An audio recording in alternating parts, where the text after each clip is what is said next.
Hello guys, welcome back to our YouTube channel. अगर आपने अब तक सब्सक्राइब नहीं किया है तो कर लीजिए। आज की कहानी है महाराष्ट्र के कोकण ज़िले की। कोकण में मालवण नाम का एक शहर है।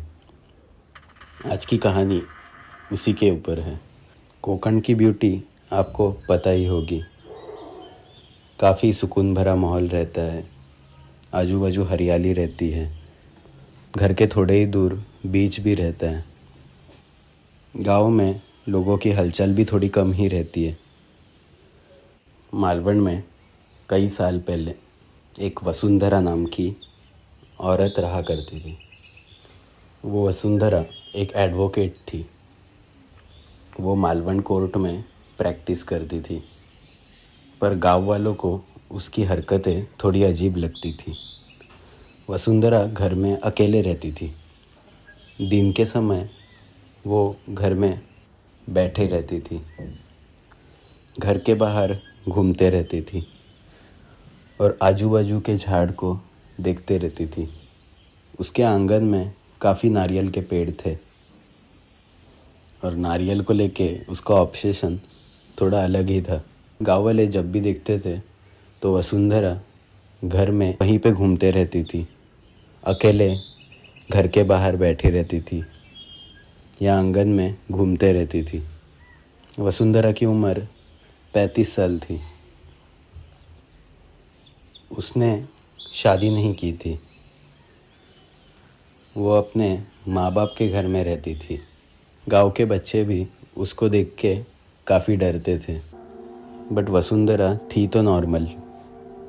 बस उसको अकेले रहने की आदत हो गई थी और उसका नारियल को लेके ऑब्सेशन ऐसा था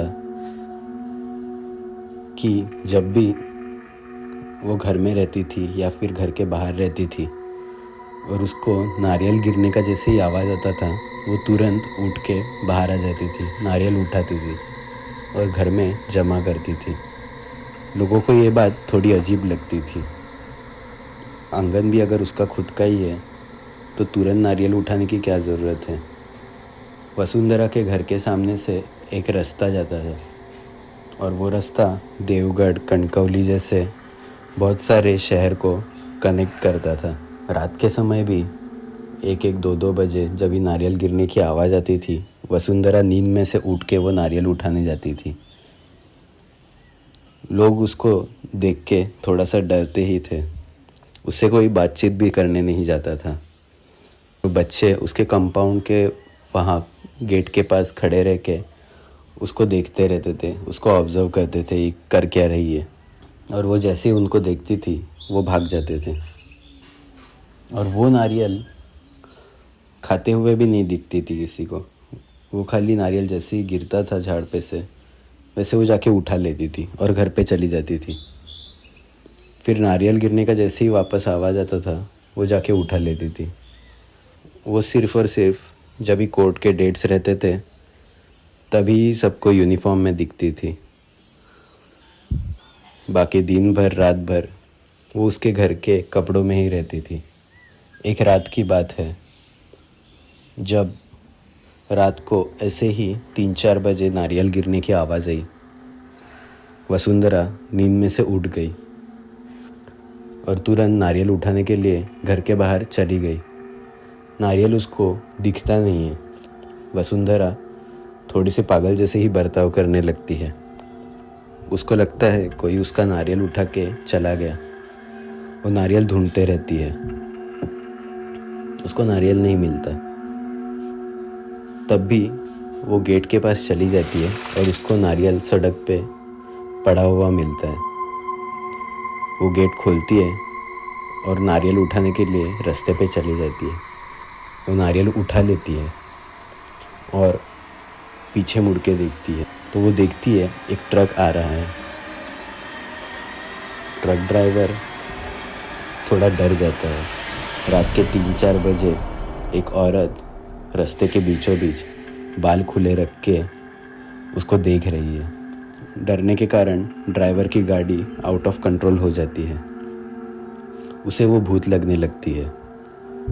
और वसुंधरा को पता नहीं चलता ये ट्रक उसके तरफ ऐसे तेज़ क्यों आ रहा है। ट्रक ड्राइवर को वो भूत लगने के कारण ट्रक ड्राइवर उसको उड़ा देता है। वसुंधरा जगह पे ही मर जाती है। उसके सिर में से काफ़ी खून बहता है। ट्रक ड्राइवर गाड़ी नहीं रुकाता, ट्रक ड्राइवर वहाँ से भाग जाता है। सुबह होते ही गाँव वालों को ये चीज़ के बारे में पता चलता है। गाँव वाले इकट्ठा होके वसुंधरा को उठा लेते हैं और उसका अंतिम संस्कार कर देते हैं। पर बात वहाँ पे ख़त्म नहीं होती। लोग उसके घर को आज भी देखते रहते हैं और घर इतने साल बंद होने के कारण भी लोगों को ऐसे फील होता है कि आज भी वो घर में कोई रह रहा है। आंगन में आज काफ़ी नारियल गिरे हुए रहते हैं पर उसको उठाने वाला कोई नहीं रहता।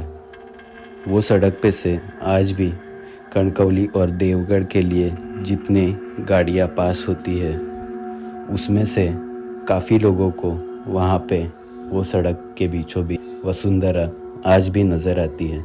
गांव वाले लोगों को इसका अनुभव काफ़ी है, पर शहर से जो लोग आते हैं मालवण घूमने के लिए उनके लिए ये चीज़ नहीं रहती है। रात के वही समय पे 3-4 बजे के आसपास काफ़ी लोगों को उसका एहसास होता है,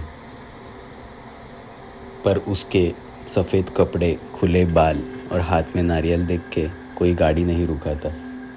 और ये चीज़ गाँव वालों के दिमाग में आज भी छपी हुई है कि अगर नारियल गिरेगा तो वसुंधरा उठाने आएगी। तो दोस्तों, ये कहानी आपको कैसे लगी?